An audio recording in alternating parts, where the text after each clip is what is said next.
प्यारे बच्चों, आप लोगों का इस एपिसोड में बहुत बहुत स्वागत है। आज का क्लास कक्षा 12 के लिए है। 11 के भी लोग देख सकते हैं।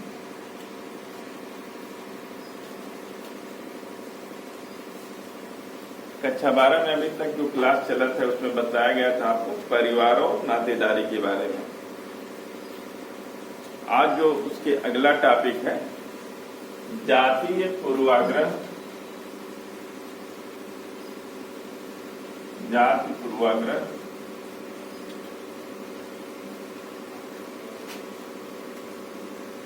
अनुसूचित जातियां,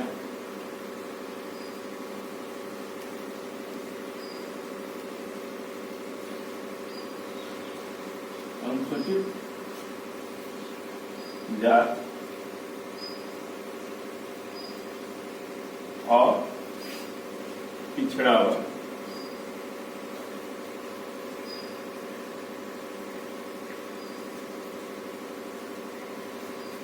इस चैप्टर में जो पहला टॉपिक है वो है सामाजिक असमानता। सामाजिक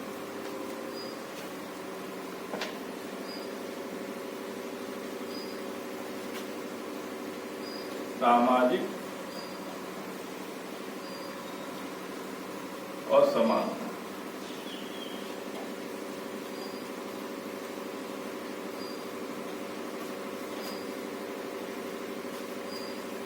जैसे ये माना जाता है या देखा जाता है कि समाज में अगर व्यक्तियों के बीच असमानता है तो उसका कारण है कि व्यक्ति की बौद्धिक क्षमता, उसकी कुशलता, उसके प्रयत्न के आधार पर समाज में असमानता विभिन्नता दिखलाई देती है। लेकिन ये मानना है या वास्तविकता है कि सामाजिक असमानता एक सामाजिक तथ्य है जो कुछ लोगों का, जो सामाजिक आधार पर, आर्थिक आधार पर और सांस्कृतिक आधार पर दूसरे लोगों के तुलना में ज्यादा आगे बढ़ने की गुंजाइश होती है और अन्य लोग उससे वंचित हो जाते हैं। इसको हम प्रमुख रूप से 3 आधारों पे हम समझ सकते हैं। यह है आर्थिक पूंजी,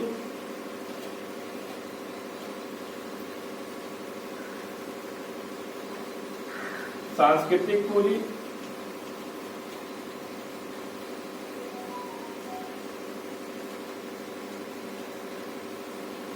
और सामाजिक पूंजी।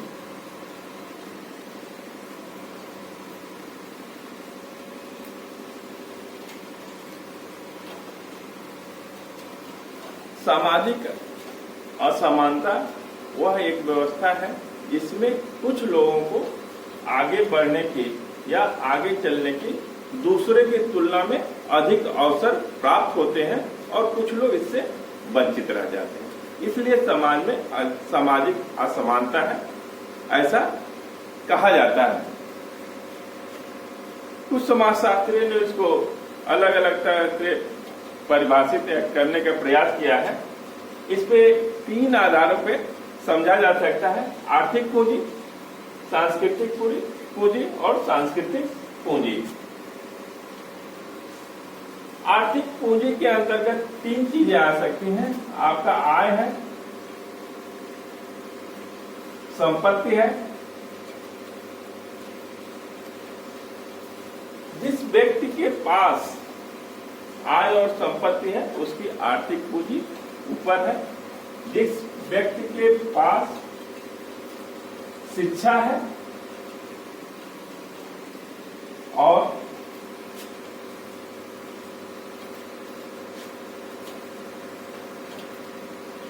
शिक्षा के साथ साथ उसमें संस्कार है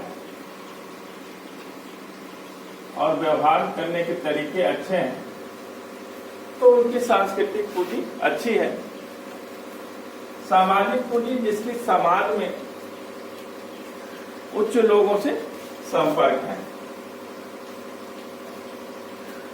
तो कहने का तात्पर्य कि जिस व्यक्ति के पास आर्थिक स्थिति या आर्थिक पूंजी उसकी अच्छी है, आय और संपत्ति अच्छी है, तो वो अपने आय और संपत्ति के आधार पे सांस्कृतिक पूंजी प्राप्त कर सकता है और सांस्कृतिक पूंजी प्राप्त करने के अवसर उसको ज्यादा मिलेंगे।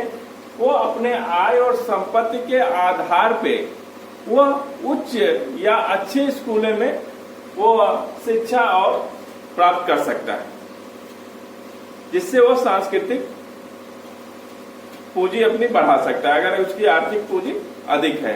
और साथ ही साथ जब शिक्षा उसकी बढ़ जाएगी तो सामाजिक आधार पे लोगों से संपर्क करके वो अपनी वेतन या तनख्वाह अधिक पाने वाले नौकरी को प्राप्त कर सकता है।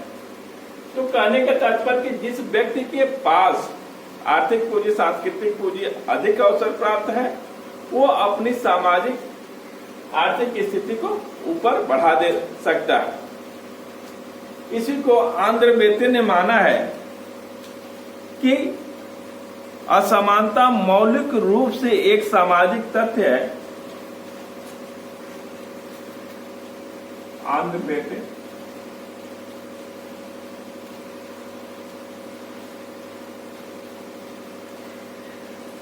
असमानता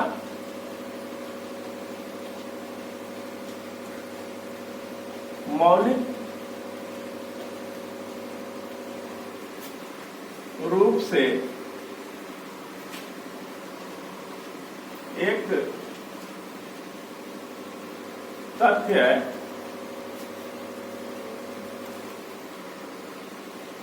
क्योंकि समाज की परंपराएं और सामाजिक मापदंड ही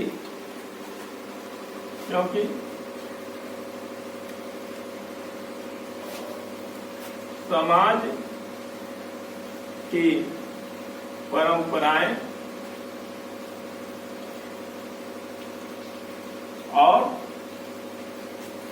सामाजिक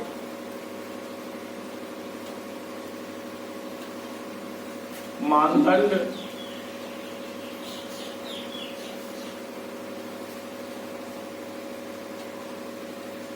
ही सामाजिक असमानता को जन्म देती है, ही सामाजिक असमानता को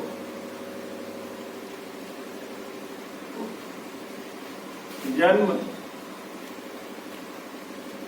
देती है। ये आंध्र बेते का मानना है, बड़े सोशलिस्ट हैं, समाजशास्त्री हैं। तो असमानता मौलिक रूप से एक तथ्य है, क्योंकि सामाजिक परंपराएं और सामाजिक मापदंड भी सामाजिक असमानता को जन्म देती हैं, जो कि वर्तमान परिस्थितियां ऐसी नहीं रह गई हैं। फिर भी जिस समय ये ठीक परिस्थितियां उस समय का वर्णन है। और समाज में जो असमानता है उसकी प्रकृति हम समझे कि क्यों ऐसी असमानता है।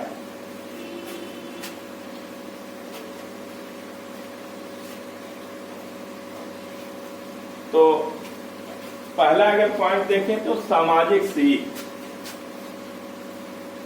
सामाजिक सीख।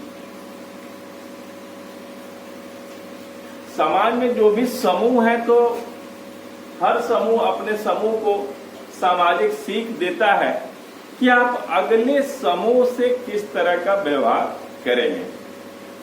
ये भी एक सामाजिक असमानता के कारण ही सीख दी जाती है कि अगला समूह है, उस समूह को हम कैसे उसके साथ उठना है, बैठना है, किस तरह से व्यवहार करना है। और दूसरा पॉइंट देखें,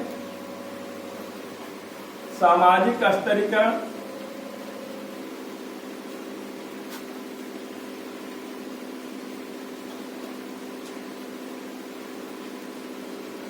अगर समाज में किसी व्यक्ति की सामाजिक स्तरीकरण ऊपर हो जाता है, वो अर्थ के आधार पर ऊपर आ सकता है, मगर सामाजिक व्यवस्थाएं ऐसी हैं कि उसकी सामाजिक स्थिति नहीं बदलेगी।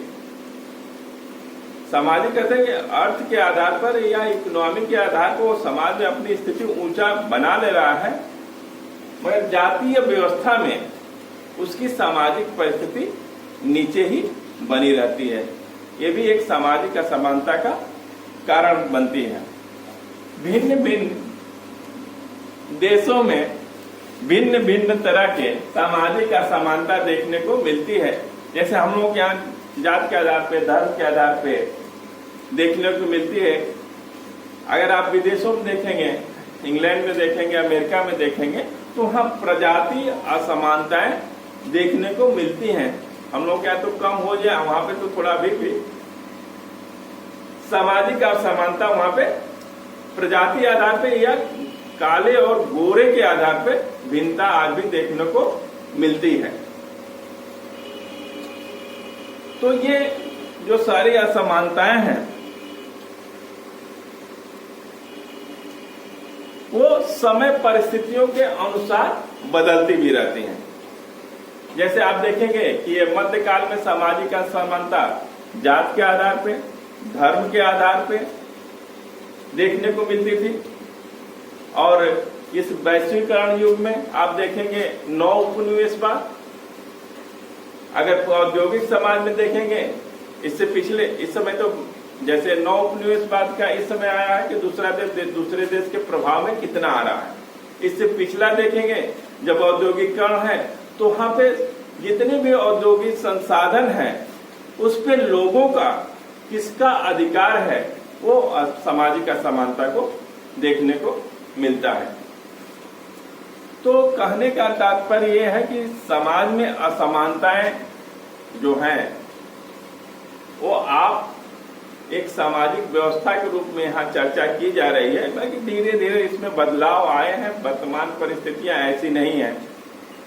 आज जो असमानता है वो कहीं न कहीं व्यक्ति के बौद्धिक क्षमता, उसकी बौद्धिक कुशलता, उसके प्रयत्न, उसकी कुशलता, इन सारे पे डिपेंड कर रही हैं।